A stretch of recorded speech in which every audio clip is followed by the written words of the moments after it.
Panorama group, जो सोचता है वो करता है। आपके अपने सपनों का आशियाना। जब बलात्कार होना ही है तो मजे लो। कांग्रेस नेता रमेश कुमार ने विधानसभा में दिया विवादित बयान। कांग्रेस के वरिष्ठ विधायक के आर रमेश कुमार, जो कि कांग्रेस के एमएलए हैं, उन्होंने बयान उस वक्त दिया जब विधानसभा में बारिश और बाढ़ से संबंधित नुकसान को लेकर चर्चा हो रही थी। नमस्कार, आप देख रहे हैं सिटी पोस्ट लाइव। मैं हूं सृष्टि राज। इस बयान में, जिसमें कई विधायक अपने अपने क्षेत्र के लोगों की दशा को जो है वो पटल पर रखना चाह रहे थे, और कर्नाटक विधानसभा के पूर्व अध्यक्ष और कांग्रेस के वरिष्ठ विधायक के ने आर रमेश कुमार जो है वह उन्होंने जो इस तरीके का बयान दिया, यह काफी विवादित बयान है और इस पर अब सियासी जो है वो गर्मी बढ़ गई है। तो अब आइए विस्तार में जानते हैं इस पूरे मामले के बारे में हमारी सहयोगी मुस्कान से कि क्या राजनीति में हास्य और कटाक्ष की कोई सीमा होनी चाहिए या इस तरीके के बयान देना चाहिए। देखिए, आप सोचिए कि ये हमारे रिप्रेजेंटेटिव हैं, ठीक है। वो तो अच्छी बात है, बिहार के नहीं है, नहीं तो इनको जुत्ता से मारा जाता। और वहाँ पे सरकार भी बीजेपी की नहीं है, वहाँ सरकार भी भाई दूसरे पार्टी की है, तो शायद इसलिए वहाँ पे सह लिया जा रहा होगा। लेकिन आप सोचिए कि ये हमारे रिप्रेजेंटेटिव है, इनको जनता चुन रही है, ये पहले स्पीकर भी रह चुके हैं और इनकी मानसिकता देखिए कितनी अच्छी है। सोचिए, जब बलात्कार होना ही है तुम उसी पोजीशन पे रहो और मजे लो। मतलब जैसे हो रहा है, क्योंकि तुम उसको रोक तो सकती नहीं हो रेप को, तो जैसे हो वैसे ही रहो और मजा लो। सोचिए कितनी अच्छी सोच है।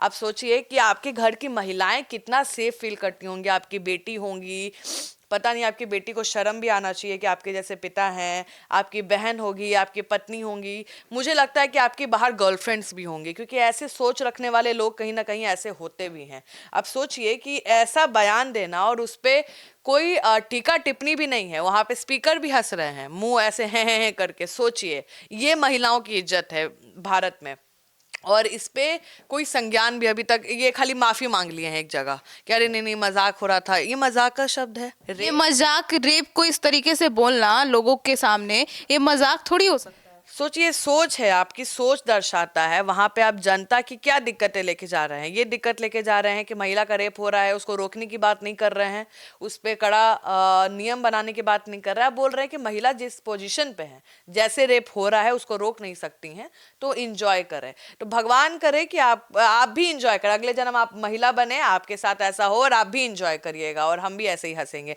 सोचिए, लोकतंत्र में अभिव्यक्ति की फ्रीडम है, लेकिन जब हाथ से किसी जघन्य अपराध जैसे बलात्कार को सामान्य बनाने की कोशिश करे तो वो अपराध की श्रेणी में आता है। सोचिए, के आर रमेश कुमार का यह बयान दर्शाता है कि सत्ता के गलियारों में बैठे लोग, अक्सर आम जनता, विशेषकर महिलाओं के दर्द से कितना कटे हुए होते हैं। जब नेता ऐसे उदाहरण देता है तो वे समाज को यह संदेश देता है कि महिलाओं के खिलाफ हिंसा एक मजाक का विषय हो सकता है। सोचिए, नेता जब ऐसे बयान दे रहा है तो रेपिस्ट का भी तो मन बढ़ गया होगा कि हाँ ठीक है, अब तो तुमको तुम्हारा नेता बोल दिया ना कि एंजॉय करो, तो एंजॉय करो। तो देखिए, राजनीति में नैतिकता का पैमाना इतना गिर जाना चिंताजनक है। इसीलिए कलयुग कहा गया है कि देखिए कलयुग है, अब दिमाग भी काम नहीं कर रहा है, बुढ़ा भी गए हैं। तो मुस्कान, क्या ये जो विधानसभा अध्यक्ष थे, जो स्पीकर थे, उनकी प्रतिक्रिया भी उतनी दोषपूर्ण है जितना वो बयान देने वाले की है? वो भी तो हंस रहे थे, उनको भी मजा आया था। मतलब यहाँ पे सबका जो दिमाग है व्यक्ति का, वो सब एक जैसा है। कैसे दोस्ती बनता है तो एक जैसा दिमाग का, कैसे सब लोग बोलते हैं मेंटालिटी वाले। हाँ हाँ, हमारी दोस्ती कैसे लोगों से होती है, जैसे आप उठना बैठना करते थे, कहते हैं ना, वैसे ही हो जाता है, तो उनसे बच के रहना पड़ता है। मम्मी कैसे बोलती है, वैसे लोगों से दूर रहो नहीं तो वैसे ही हो जाओगे। तो ये लोग वैसे ही है। निश्चित रूप से सदन का अध्यक्ष वो व्यक्ति होता है जो मर्यादा बनाए रखने के लिए जिम्मेदार हो। जब रमेश कुमार ने यह बयान दिया तो अध्यक्ष विवेश्वर हेगड़े और कागरी उनका नाम है, उन पर आपत्ति जताने के बजाय हंसते हुए दिखाई दिए। ये मुख्य सहमति अधिक खतरनाक है। यदि सदन के संरक्षक ही ऐसी भाषा पर हंसेंगे तो अन्य सदस्यों को अनुशासन का पाठ कौन पढ़ाएगा। ये सामूहिक संवेदनशीलहीनता का उदाहरण है। तो मुस्कान, क्या केवल माफी मांग लेना ऐसी गंभीर बयानों को झाप देता है या पर्याप्त है इसके लिए? भारतीय राजनीति में एक ट्रेंड बन गया है, विवादित बयान दो फिर भावनाएं आहत होने पर माफी मांग लो। बहुत आसान है, लेकिन सवाल यह है कि क्या माफी उस मानसिकता को बदल सकती है जिसने बलात्कार जैसे शब्द का इस्तेमाल कर एक प्रशासनिक स्थिति की तुलना के लिए किया।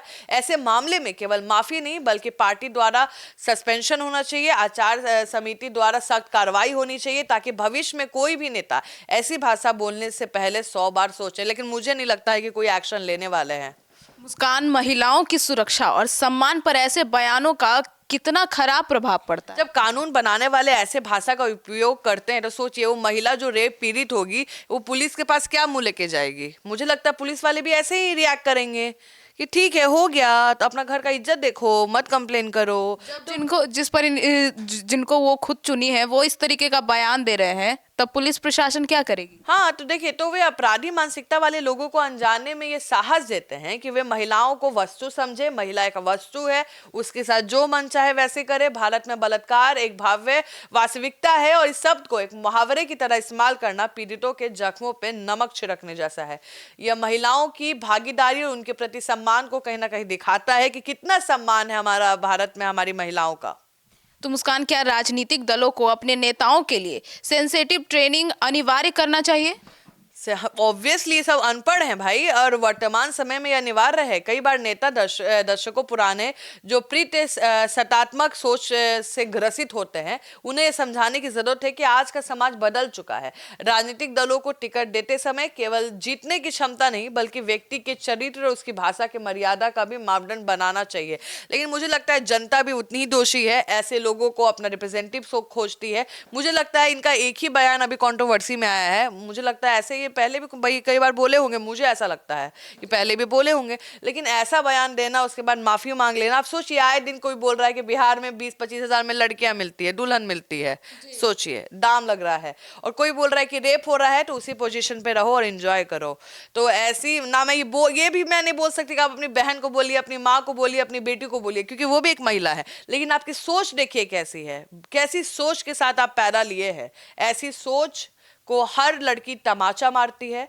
और मुझे लगता है कि जो आपकी सोच है, भगवान करे अगले जन्म आप महिला हो और इसको फील करिए कैसा लगता है ये सोचने में। एक महिला अगर इस बारे में सोचे तो उसका रूह कांप जाएगा, उसका बॉडी शिवर करने लगेगा। अगर उसको ऐसा फीलिंग दीजिए कि भाई रेप हो तो वैसे ही रहना। सोचिए, रेप वर्ड ही कितना दर्दनाक है और आप बोल रहे हैं कि इंजॉय करो। तो पता नहीं आपकी संस्कार आपके कैसे रहे हैं, आपको कैसे पढ़ाया गया है और पढ़े लिखे भी है कि नहीं। अब मुझे नहीं लगता है पार्टी कोई सस्पेंशन निकालेगी। माफी मांग लिए है ना, तो अब माफ कर दिया जाएगा।